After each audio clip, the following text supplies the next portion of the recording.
네, 오늘 본문 우리 사도행전 1장, 사도행전 4장 1절부터 12절 말씀 중심으로 교회의 핍박과 성장이라는 제목으로 우리 함께 은혜를 나누기를 원합니다. 교회는 구약 시대부터 또 예수님의 공생의 사역 그리고 초대교회 오늘까지 계속해서 핍박을 받아왔습니다. 그러나 핍박을 받아왔지만 그 가운데서 교회는 성장했습니다. 오늘날도 지금 마찬가지인 것 같습니다. 전 세계적으로 또 우리 한국도 마찬가지인 것 같은데요. 여러 가지 이유가 있지만 교회에 대한 여러 가지 핍박들이 분명히 있습니다. 물론 또 우리가 또 해결해야 될 그런 또 부분도 있는 것 같고요. 그러나 우리는 그런 가운데서도 소망을 잃지 않는 것은 교회는 주님의 몸이기 때문에 그렇습니다. 주님이 피로 사셨기 때문에 주님이 운행하시고 주님이 간섭하십니다. 문제는 교회가 핍박을 당할 때에 교회는 타협하거나 사람의 눈치 보지 아니하고 우리가 본질로 돌아가야 됩니다. 세상 사람들은 교회를 핍박할 때에 비본질적인 것을 가지고 우리를 공격합니다. 물론 또 우리가 들어야 될 것은 듣고 고쳐야 될 것은 고쳐야 되는데요. 비본질적인 것들입니다. 또 그들이 교회에 대해서 알겠습니까? 여러 가지 걱정되고 우려되는 그런 거 가지고 참 교회는 한나라의 소망이고 등대입니다. 또 주님이 교회를 세우실 때는 교회는 영광스러운 곳입니다. 왜요? 주님이 함께 하시는 곳이기 때문에 그렇습니다. 근데 오늘 본문 우리 사도행전 4장 2장부터 3장 4장 이렇게 넘어오면서 2장에서 오순절 성령 강림을 통해서 참 놀라운 역사들이 일어나죠. 120명의 성도들이 참 뜨겁게 기도할 때에 각 사람에게 성령이 임하시면서 하나님의 크신 일들을 선포합니다. 그것도 외국어로 말이죠. 거기 모인 다양한 나라에 모인 사람들에게 하나님의 크신 일, 구원의 사건, 부활 사건을 선포를 합니다. 그리고 이제 3장에 와서 이제 베드로와 요한이 40세가 되는 안전병이 나면서부터 안전병이 됐던 이 환자를 고칩니다. 이것은 정말 센세이션을 일으켰죠. 제자들을 통해서 예수 그리스도의 능력이 나타나니까 그들은 촉각을 곤두세웠습니다. 도대체 이 일이 어떻게 된 거냐? 솔로몬 생각에 모여서 자초정을 알고 보니까 베드로와 요한이 고쳤습니다. 그때 베드로는 이렇게 선포합니다. 이 사람이 어떻게 고침받은 줄 아냐? 예수로 말미암은 믿음이 이 사람을 이렇게 완전케 고쳤다. 그러니까 이제 제자의 수가 말이죠. 오순절날 120명을 시작해서 그들이 성령 받고 하나님 크신 일 전하니까 몇 명이 됩니까? 3,000명이 되거든요. 그리고 이 베드로가 안전병이 고치고 이 소문이 이렇게 전해지고 또 설교를 듣고 몇 명이 예수님을 믿습니까? 5,000명인데 누구만요? 남자만 5,000명입니다. 오늘 본문에 보면 우리 4장 4절 한번 보겠습니다. 시작. 말씀을 들은 사람 중에 믿는 자가 많으니 남자의 수가 약 5,000이나 되었더라. 그러니까 아이들까지 합치면 약 한 2만 명 정도 우리가 추산할 수가 있죠. 이렇게 성령의 역사가 강하고 은혜가 넘치면 반드시 들어오는 게 핍박이 들어옵니다. 힘든 일들이 생긴다는 거죠. 이 영적 세계는 우리 은혜 받는 그때에 반드시 반대급부가 생깁니다. 공격이 들어온다는 거죠. 그래서 우리는 이 부분에서 굉장히 당황을 하게 됩니다. 내가 이렇게 열심히 기도하고 이렇게 사모하는데 왜 이런 일이 생기는가? 사실 그런 일이 생기는 것이 당연한 겁니다. 안 생기는 것이 이상한 거죠. 그래서 영적인 부분은 성장이 있는가 하면 성장을 또 이렇게 앞두고 반드시 핍박이 있습니다. 자, 이제 오늘 본문에서 도대체 누가 핍박을 했나요? 사실 우리가 이렇게 좀 이런 거 저런 거 다 제쳐두고 이 사건을 두고 볼 때 40년 동안 안전병이 있던 사람이 성전 민문에서 베드로 요한을 통해서 코치 받았다면 다 기뻐야 되는 거 아닙니까? 그런데 되게 싫어하는 사람이 있다는 거죠. 아주 미워하고 못마땅해 하는, 항상 은혜가 부어질 때에 이런 부류의 사람들이 생깁니다. 그들이 누굽니까? 초신자입니까? 처음 교회에 나온 분들인가요? 그렇지 않습니다. 그들은 종교적 지도자들입니다. 자, 우리 4장 1절, 그리고 1절, 우리 5절, 6절 같이 한번 읽겠습니다. 시작. 사도들이 백성에게 말할 때에 제장들과 성전 맡은 자와 사두개인들이 이르러, 우리 5절, 6절 시작. 이튿날 관리들과 장로들과 서기관들이 예루살렘에 모였는데 대제사장 안나스와 가야바와 요한과 알렉산더와 및 대제사장의 문중이 다 참여하여 베드로와 요한을 핍박했던 사람들은 다른 사람이 아니고 바로 당시에 종교적 지도자들이었습니다. 그 제사장들,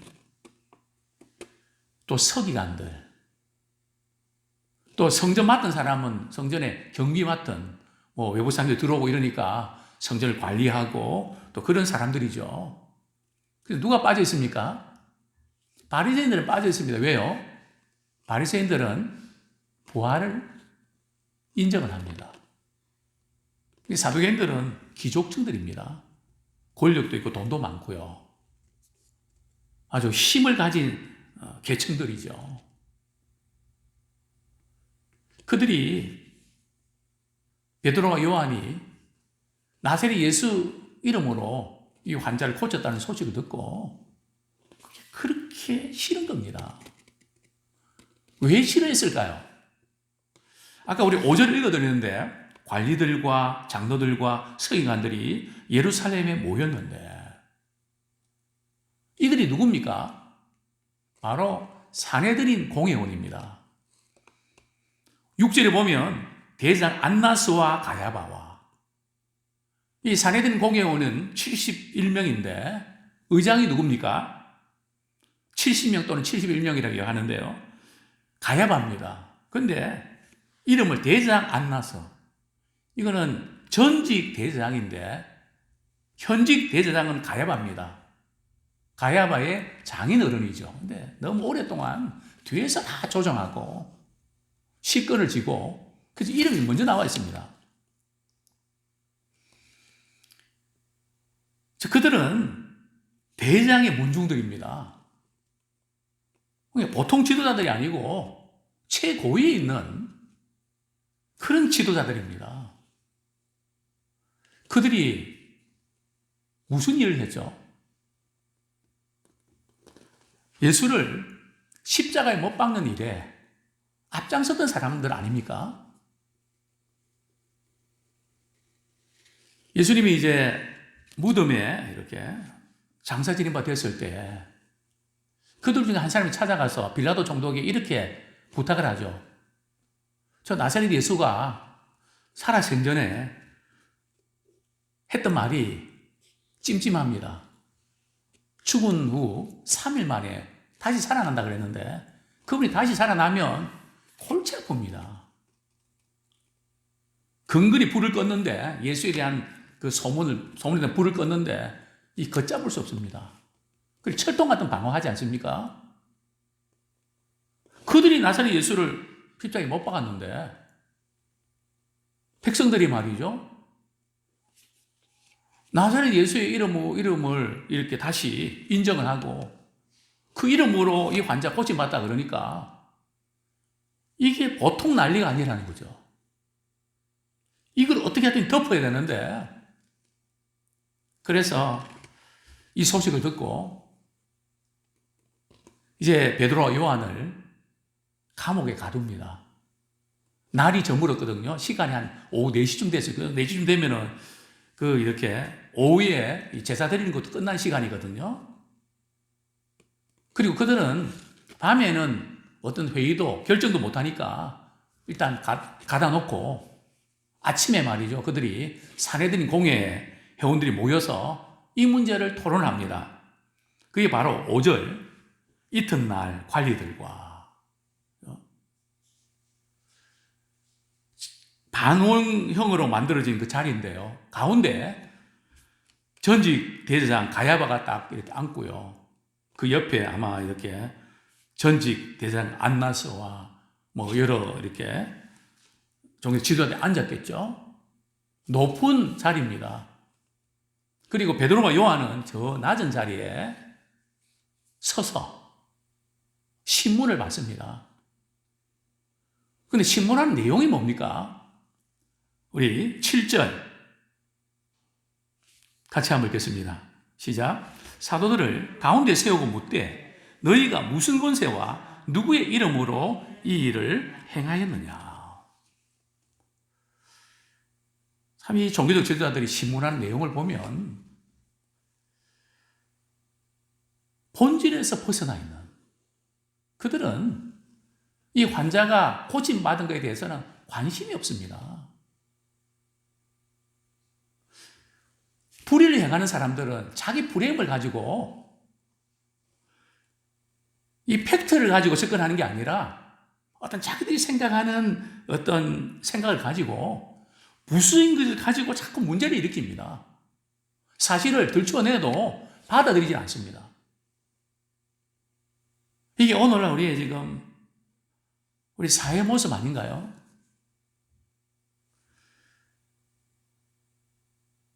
참 우리 지구상에 일어나는 미국도 그런 것 같고요. 뭔가 본질적인 것을 듣지를 못하고 그렇지 않은 것 붙잡고 막 문제를 삼아서 말이죠. 사람들의 마음을 그쪽으로 몰고 가는 본질은 그게 아닌데 핵심은 그게 아닌데 그래서 그들은 항상 핵심을 흐려놓습니다. 출발이 그게 아닌데 자꾸 다른 걸 가지고 막 그렇게 하면서 핵심을 놓친다는 거죠. 이게 종교적 지도자들은 마찬가지였습니다. 핵심이 뭡니까? 이 환자가 도대체 누구의 이름으로 어떻게 고침받았는가? 이게 본질 아닌가요? 이렇게 접근해야 되는 거 아닌가요? 근데 이들은 어떻게 접근합니까? 너희들이 무슨 권세와 누구의 이름으로 이 일을 했냐? 다시 말하면 베드로와 요한 잡아넣겠다는 겁니다. 감옥에 넣겠다는 거죠. 예수의 부활에 대해서 증거하지 못하고 나사렛 예수 이름에 대해서 뻥끗도 못하게 만들어버리겠다는 거죠. 그러니까 이제 베드로가 말이죠. 이렇게 대답을 합니다. 베드로는 이제 본질에 초점 맞춥니다. 9절 말씀 한번 보시죠. 9절 10절 시작. 만일 병자에게 행한 착한 일에 대하여 이 사람이 어떻게 구원을 받았냐고 오늘 우리에게 질문한다면 너희와 모든 이스라엘 백성들은 알라. 너희가 십자가에 못 박고 하나님이 죽은 자 가운데서 살리신 나사렛 예수 그리스도의 이름으로 이 사람이 건강하게 되어 너희 앞에 섰느니라. 베드로는 핵심을 건드립니다. 이 병자에게 한 이 착한 일, 그래서 어떻게 구원받았는가, 이것을 어떻게 고침받았는가, 너희들이 그렇게 만약에 질문한다면 나는 이렇게 대답할 수밖에 없다는 거죠. 그 질문도 잘해야 됩니다. 질문의 의도도 잘 파악이 됩니다. 근데 베드로가 이렇게 지금 종교적 지도자들 무서운 그 사람들 앞에서, 이전에는 한이 앞에서 말이죠, 예수님 나 모른다고 저주하고 맹세했던 그런 베드로가 지금 이 자리에서 말이죠, 어떻게 이런 답변을 할 수 있습니까? 참 희한하죠. 베드로의 머리에 말이죠, 멘붕상태에 빠질 것 같은데 베드로가 어떻게 이런 대답을 할 수 있었을까요? 그 이유가 있습니다. 8절 말씀 같이 한번 읽겠습니다. 시작. 이에 베드로가 성령이 충만하여 이르되 백성의 관리들과 장로들아. 베드로가 어떻게 됐다고요? 성령이 충만했다는 거죠. 즉 성령이 충만하기 때문에 본질적인 것, 핵심되는 것에 초점을 맞추고 있다는 거죠. 차마 우리 인생도 마찬가지입니다. 우리가 성령 충만할 때에 내가 왜 사는지, 무엇을 위해서 살아야 되는지, 내가 어떤 말을 해야 되는지, 어떤 것에 비중을 둬야 되는지를 알게 됩니다. 지식이 많고 적고 돈이 많고 적고를 떠나서 말이죠, 우리가 성령에 충만하면 나는 그렇게는 안 살아. 무엇이 중요한지를 알고 핵심과 본질을 붙잡게 됩니다. 그래서 너희들이 예수 믿고 핍박당할 때에 사람들에게 내가 무슨 말을 할까 늘 걱정하지 마라. 평소에 늘 말씀 듣고 기도하면 성령께서 무슨 말 해야 될지 가르쳐 줄 거다. 우리가 기도하고 어떤 문제에 대처하면 내가 생각해도 내 입에서 어떻게 이런 말이 나올지 신통망통한 말이 나오죠. 그죠? 내가 말을 하고도 어떻게 내 입에서 이런 말이 나왔을까? 참 신기하다. 그런 것들 많이 경험할 겁니다. 특별히 기도하고 말씀을 사모하는 분들에게는. 그때 성령께서 지혜를 주시기 때문에 그렇습니다. 우리 마태복음 10장 19절 20절 앞으로 참 어려운 그런 상황들이 일어날 수 있는데요. 그때 우리가 어떻게 대비해야 될까? 주님은 이렇게 말씀하셨습니다. 마태복음 10장 19절부터 20절까지 시작. 너희를 넘겨줄 때에 어떻게 또는 무엇을 말할까 염려하지 말라. 그때에 너희에게 할 말을 주시리니 말하는 이는 너희가 아니라 너희 속에서 말씀하시는 이 곧 너희 아버지의 성령이시니라.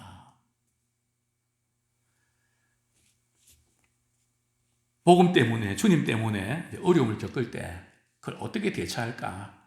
무슨 말을 할까? 걱정하지 마라. 그 상황에 딱 부딪히면 성령께서 어떻게 말해야 될지 가르쳐 주신다. 또 성령께서 그것을 감당할 수 있는 힘을 주십니다. 우리의 의지나 우리의 지식이 아니라 우리는 약해서 넘어질 수밖에 없는데 성령께서 붙들어 주십니다. 그래서 우리가 평소에 늘 주님을 가까이 하고 참 성령의 인도함을 받는 이것이 너무너무 중요합니다. 다시 본문 돌아옵니다. 사도 베드로는 이 병자가 어떻게 고침받았는지 그 부분에 초점을 맞춥니다. 당시에 종교적 지도자들은 베드로가 무슨 권세로 이런 일을 하냐. 왜냐하면 성전에 누구 허락받고 설교하고 사람들에게 예수를 전파하냐. 부활의 도를 가르치느냐. 누구 허락받고 누구의 이름으로 그렇게 하냐. 그럴 때 베드로가 말이죠, 단도직적으로 나는 예수의 이름으로 이 환자를 고쳤다. 이렇게 이야기할 수 있지 않습니까? 근데 오늘 본문에 보면은 그 언급을 하고 있거든요. 그 언급을 하는데도 아주 지혜롭게 합니다. 어떻게 해요? 이 병자가 어떻게 고침받았냐고 만약에 질문한다면 나는 이렇게 대답할 거다. 똑같은 말인데, 그죠? 나사렛 예수 이름으로 고쳤다는 그런 말인데 아주 지혜롭게 이야기하는 것을 보게 됩니다. 다시 한번 10절 읽어드리겠습니다. 너희와 모든 이스라엘 백성들은 알라. 너희가 십자가에 못 박고 하나님이 죽은 자 가운데서 살리신 나사렛 예수 그리스도 이름으로 이 사람이 건강하게 되어 너희 앞에 섰느니라. 참 핵심적인 부분들을 정확하게 이렇게 언급하는 겁니다. 근데 유도신문에 넘어가지 않고 그 질문을 한다면 나는 이렇게 대답할 겁니다. 그들은 그들의 꼬투리를 잡아갖고 말이죠. 집어넣으려고 그랬는데 베드로는 성령 충만을 받아서 그 질문을 한다면 나는 이렇게 대답할 것입니다. 그러면서 자기 할 말 다 해버리거든요. 이게 이제 지혜입니다. 자, 그러면서 핵심이 뭡니까? 너희들이 예수를 십자가에 못 박아 죽였다. 당신들이 그렇게 했다. 근데 하나님께서 죽은 자 가운데서 살려주셨다. 그 나사렛 예수의 이름으로 지금 이 병든 사람이 고침받아서 여러분들 가운데 지금 서 있지 않냐. 팩트가 이거 아니냐. 다른 걸로 설명할 수 없다. 나사렛 예수 그리스도를 말미암아 난 믿음이 이 사람을 완전히 고쳤다. 그러면서 지금 베드로의 설교는 누구에게 초점을 맞춥니까? 나사렛 예수 그리스도에게 초점을 맞춥니다. 또 그렇게 또 그들의 잘못을 지적합니다. 11절 같이 읽겠습니다. 시작. 이 예수는 너희 건축자들의 버린 돌로서 집 모퉁이에 머릿돌이 되었느니라. 이게 무슨 뜻일까요? 이 예수는 너희 건축자들의 버린 돌이 되었다. 즉 유대인들이, 종교적 지도자들이 예수님 메시아로 오셨는데 그들을 받아들이지 않고 배척하고 십자가에 못 박아 죽였다는 거죠. 완전히 그냥 버렸다는 거죠. 배신했다는 거죠. 근데 하나님께서 구원을 위해서, 믿는 사람들을 구원을 위해서 기초석으로 집 모퉁이에 머릿돌로 만드셨다는 거죠. 이게 바로 우리 시편에 있는 시편 118편 22절. 시편 118편 22절 우리 한번 읽겠습니다. 이 시편의 말씀을 인용한 거죠. 118편 22절 같이 한번 읽겠습니다. 시작. 건축자가 버린 돌이 집 모퉁이에 머릿돌이 되었나니 이는 여호와께서 행하신 것이요 우리 눈에 기이한 바로다. 즉 예수님은 버림받았다는 거죠. 여기서 우리가 발견할 수 있는 교훈은 우리가 사람들로부터 인정받고 버림받는 거 그게 중요한 것은 아닙니다. 우리 하나님이 인정해 주시고 하나님께서 쓰시는 일꾼이 되길 원합니다. 정말 주님 보실 때에 그 몸된 교회에 정말 귀하게 쓰임받는 믿음의 사람, 참 그분을 통해서 놀라운 일들을 이루어가는 참 꼭 필요한 그런 일꾼이 되기를 소원합니다. 그리고 이제 12절 말씀 또 굉장히 폭탄 선언을 베드로는 합니다. 12절 우리 사도행전 4장 12절 말씀 같이 읽겠습니다. 시작. 다른 이로서는 구원을 받을 수 없나니 천하 사람 중에 구원을 받을 만한 다른 이름을 우리에게 주신 일이 없음이라 하였더라. 다른 이름으로서는 구원을 받을 수 없다. 뒤집어 말하면 당시 종교적 지도자들과 유대인들 그들이 예수님을 믿지 않고 그들 하나님을 믿는다고 했지만 너희들도 당신들도 구원받을 수 없다. 구원받으려면 꼭 예수 그리스도를 믿어야 된다. 부처를 믿어서 힌두교를 믿어서 이스라엘을 믿어서 뭐 다른 종교를 믿어서 구원받을 수 없다. 아무리 시대가 바뀌고 다 받았으면 좋겠다 하더라도 예수 그리스도를 통해서 우리의 죄 문제가 해결받지 못하면 다른 일에서는 구원받을 수 없다. 그것이 확실해야 됩니다. 어떤 분은 그것이 독선이라고 그러죠. 구원받는 유일한 길이기 때문에 독선입니다. 이것도 좋고 저것도 좋고 그러면 듣기는 좋은데 그건 사입이죠. 정말 사랑의 대상은 한 사람이지 이것도 좋고 저것도 좋고 뭐로도 서울만 가면 된다. 우리 기독교는 또 예수 믿는 그것은 그런 게 아닙니다.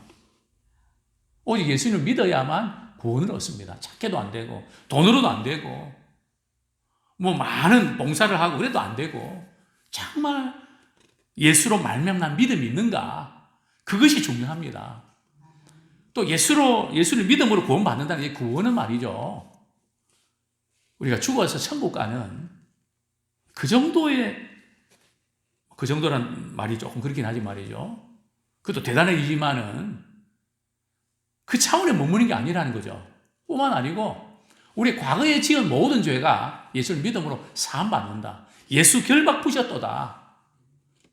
우리가 이 사건도 큰일입니다. 근데 어떤 분은 예수를 믿는다고 하지만 자녀들한테 잘못했던 거 그거 이렇게 늘 그게 묶여서 신앙생활조차도 제대로 못하는 분들이 간혹 있음을 보게 됩니다. 우리가 죄산 받았다는 것은요, 미안한 것은 사실이지만은 그 어떤 것으로부터 우리는 자유함을 얻은 겁니다. 그게 자꾸 묶이면 안 된다는 거죠. 과거에 내가 잘못했던 그 어떤 것들, 그런 것도 묶이면 안 됩니다. 그게 자꾸 시달리면 안 된다는 거죠. 예수님은 그것 위해서 십자가에 못 박히셨습니다. 동이서에서 먼 것처럼 너희 죄가를 옮겼다. 분명히 우리가 잘못한 사실이지만은 예수님의 십자가의 피로 우리는 깨끗하게 사함받았다. 우리는 거기서도 자유함을 얻기를 원합니다. 그런데 그 사실을 많은 분들이 놓치더라고요. 뿐만 아니고 이 구원받았다는 것은 죄를 지으려고 하는 성향까지도 그 세력에서도 우리는 자유함을 얻습니다. 죄의 소원이 있지만 죄를 다칠 수 있는 능력을 주님 주신 겁니다.